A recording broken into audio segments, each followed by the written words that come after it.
লিল্লাহি ওয়াহদা ওয়াসসালাতু ওয়াসসালামু আলা মান লা নাবিয়্যা বা'দা আম্মা বা'দ। আউযু বিল্লাহি মিনাশ শাইতানির রাজিম। বিসমিল্লাহির রহমানির রহিম। ফাসজুদু লিল্লাহি ওয়া'বুদুন।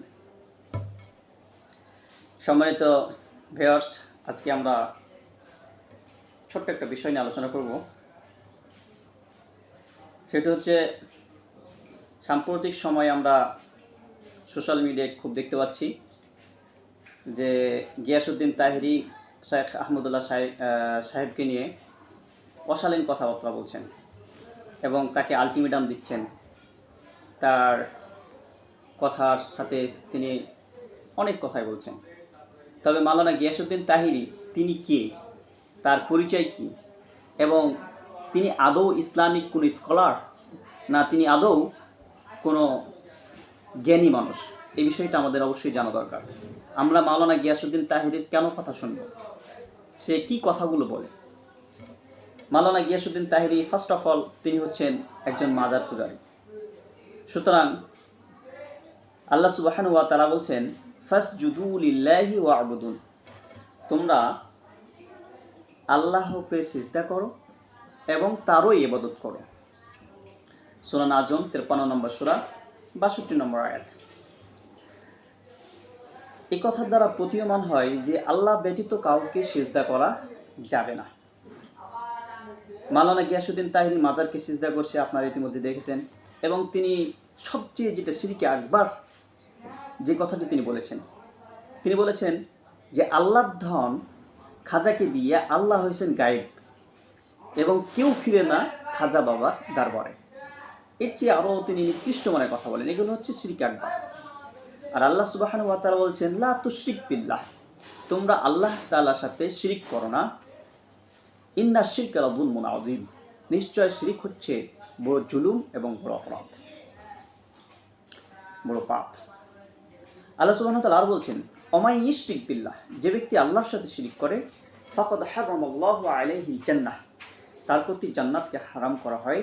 ওয়া মাওয়াহুন নার, এবং জাহান্নামকে অবধারিত করা হয়।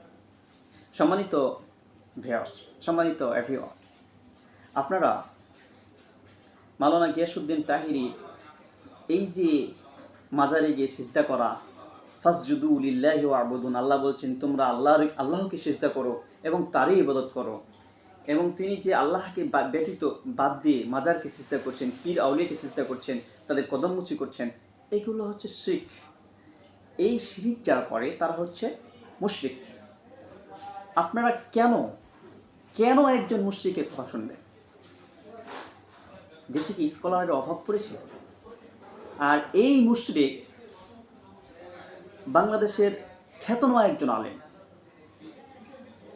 শ্রেষ্ঠ আলেমদের একজন শ্রেষ্ঠ আলেম, তিনি কত নানা ধরনের কথা বলছেন। আসলে আহমদুল্লাহ সাহেব যে কথাটি বলেছেন যে আল্লাহ রাসূল সাল্লাল্লাহু আলাইহি সাল্লাম 40 বছর বয়সে কি হয়েছেন, নবুয়ত প্রাপ্ত হয়েছেন, তিনি রাইট বলেছেন। আমরা এই বইয়ে ছোটকাল থেকে এই কথাগুলোই জেনে আসছি যে 40 বছর বয়সে আল্লাহ রাসূল সাল্লাল্লাহু আলাইহি সাল্লাম কি করেছে, নবুয়ত প্রাপ্ত হয়েছেন, নবুয়ত লাভ করেছেন। হ্যাঁ, এখানে একটি কথা রয়েছে, আল্লাহ রাসূল সাল্লাল্লাহু আলাইহি সাল্লাম কি তার আগে থেকেই নবী না তার পরের থেকে নবী? 40 বছর আগে কি তিনি নবী ছিলেন না? হ্যাঁ, দেখুন, আমাদের আহলে সুন্নাহ ওয়াল জামাআতের বিশ্বাস এবং আকীদা হচ্ছে যে মানুষ তার জন্মের পূর্বেই তার তাকদীর লিপিবদ্ধ করা হয়।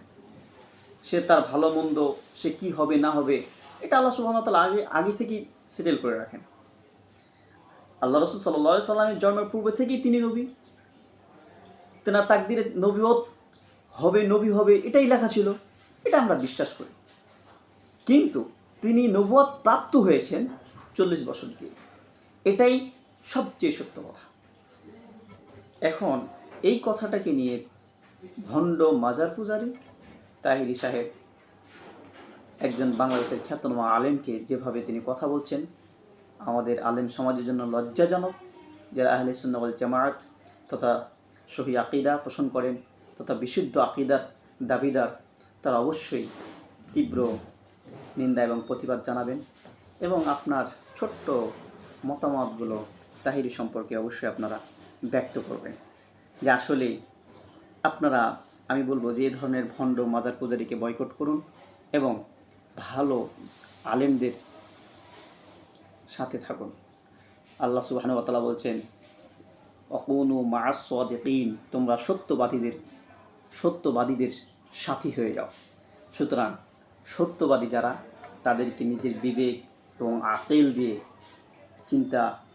বিবেকের আয়না দিয়ে কল্পনা করুন, সত্যবাদীদেরকে খুঁজে বের করুন এবং এ ধরনের ভণ্ড মাজার পূজারী মুশরিকদের থেকে দূরে থাকুন। সম্মানিত ভিউয়ার্স, সম্মানিত এভরিওয়ান, আপনাদেরকে এতটুকু আমার মেসেজ দেওয়ার ছিল। ধন্যবাদ। আসসালামু আলাইকুম ওয়া রাহমাতুল্লাহ।